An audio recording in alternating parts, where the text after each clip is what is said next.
Je me présente, je suis Nathalie. Je travaille en tant que chargée de communication dans un service qui ne cesse de se développer et de se diversifier. Pour me seconder, j'accueille aujourd'hui mon nouvel assistant, Denis. Une dystrophie musculaire l'oblige à se déplacer en fauteuil roulant depuis plusieurs années. Nous avons pris en compte ses différents besoins pour qu'il intègre au mieux son poste. Suite à notre demande, nous avons obtenu les financements nécessaires pour installer un bureau électrique à hauteur variable et des rangements adaptés. C'est à cette occasion que j'ai appris que plusieurs de mes collègues avaient eux aussi fait des demandes d'aménagement de poste. Laura, rédactrice en chef, a accueilli Maryse, une de nos journalistes, dans son bureau. Elles ont pris cette décision suite à une récente crise d'épilepsie afin de garantir la sécurité de Maryse en cas de récidive.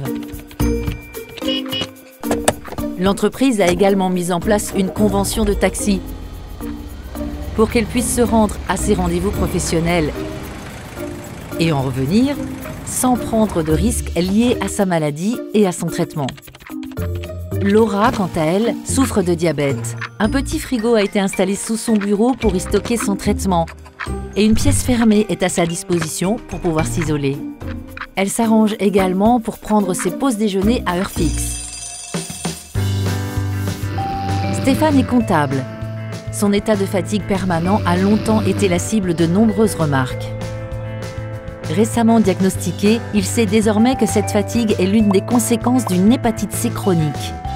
Afin de lui éviter certains trajets, il travaille à domicile, 3 jours par semaine. Craignant que cet aménagement soit perçu comme un privilège, il a décidé d'en parler autour de lui et ressent depuis beaucoup plus de compréhension de la part de ses collègues. J'ai moi-même été opérée, il y a plusieurs années, d'une hernie discale.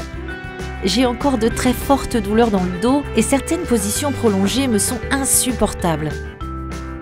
Je n'étais pas au courant que des aménagements pouvaient être possibles au travail.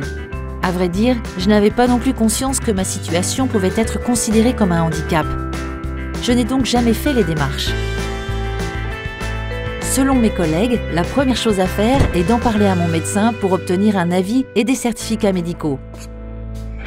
Ensuite, direction la MDPH, la Maison départementale des personnes handicapées, pour obtenir le dossier de demande de RQTH, qui est la reconnaissance de la qualité de travailleur handicapé.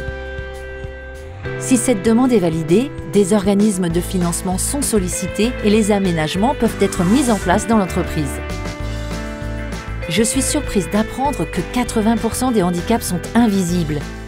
Si le handicap de Denis se voit, ceux de Laura, Maryse, Stéphane et moi-même ne se voient pas.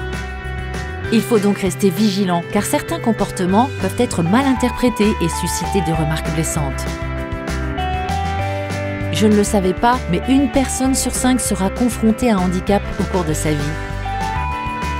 Alors, si comme moi, vous pensez que votre quotidien peut être amélioré par des aménagements spécifiques, faites reconnaître votre handicap. Toutes les portes vous sont ouvertes.